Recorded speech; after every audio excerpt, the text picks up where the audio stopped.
Почитувани слушатели, вие сте сутринската програма на Македонското радио, Радио Скопје, сутринската програма Хрономер. Утривнава сме со Кристијан Ориѓански, познат гајдар. Најпрви му велам утринава добро утро на Кристијан. Добро утро и поздрав до утринската програма на Радио Скопје. Кристијан, интересно е тоа што ти си млад гајдар, но пред да ни кажеш за љубовта кон гајдата, една твоја кратка биографија. Кој е Кристијан Ориѓански? Јас сум Кристијан Ориѓански, имам 18 години и доаѓам од живописниот Демир Хисар. Кога започна твојата љубов со гајдата за прв пат?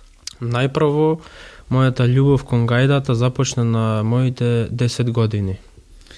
Како да дојде до таа идеја? Па желба, талент. Дали некој во семејството беше дел од гајдарството? Прапрадедо ми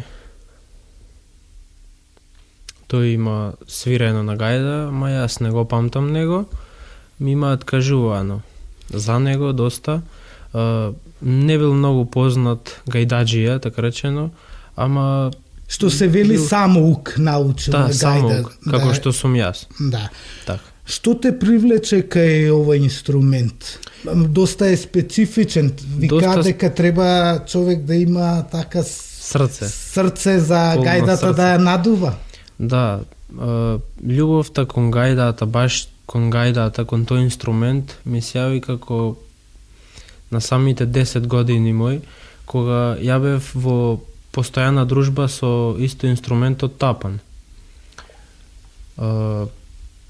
Прво почнав на тој инструмент, потоа ми се уваше желба и на други инструменти, како беше втора после тапанот гајдата. Гледав луѓе едноставно како свират, ама не на моја возраст, туку доста постари луѓе што веќе гајдата става во изумрено време. Не беше толку значајна или користена во веселби како порано. Ти порано не бидувало, така речено по наши, свадба без гајда. Не бидувало свадбата без гајда. Тука би сакал, Кристијан, да те прашам, што раскажува гајдата кога свири? Гајдата раскажува, мојата гајда, јас кога ќе ја свирам, јас се чувствувам како да ми раскажува минатото за нашите предци, кои зад себе оставиле многу. Дали некогаш преку музиката си кажал нешто што со зборови не можеш да го кажеш? Да, секако. Тоа најчесто на веселбите, приватните веселби, како што се свадбите, кога ќе видам некои постари луѓе, што порано доста го гледале тоа на свадба, гајда да има. Доаѓа до таков момент емоции да му се отворат кога ќе видат гајдата и баш млад уметник како мене што свири на неја. Што чувствуваш кога ќе видиш дека некој млад човек се воодушевува од гајдата?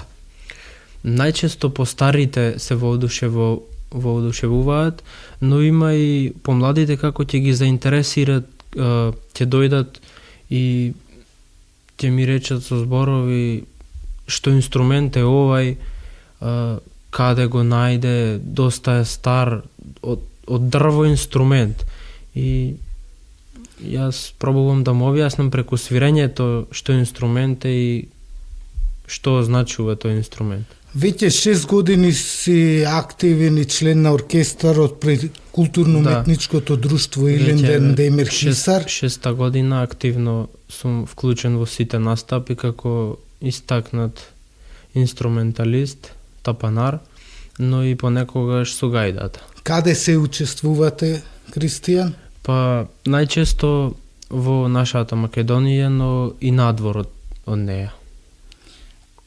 Интересно е што има еден интересен фестивал во Прилепско, Пеце Атанасовски.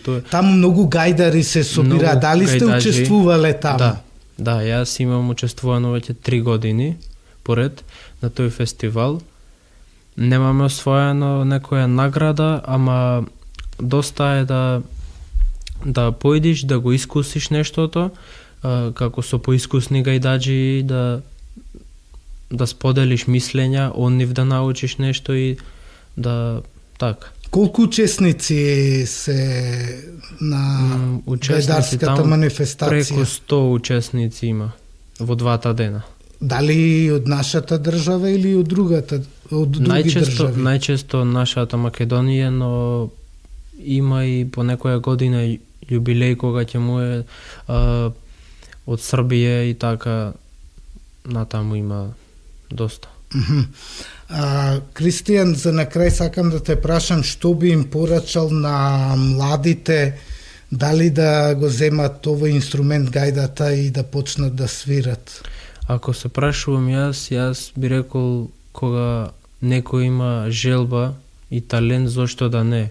Иако е постар инструмент и вака, секој инструмент си има своја тежина, но мислам дека гајдата е еден од тие не најтешки, туку еден од потешките инструменти, но ако се сака, се може. Останува утринава да ти се заблагодарам што беше дел од утринската програма. Исто и јас ви се заблагодарувам за поканата.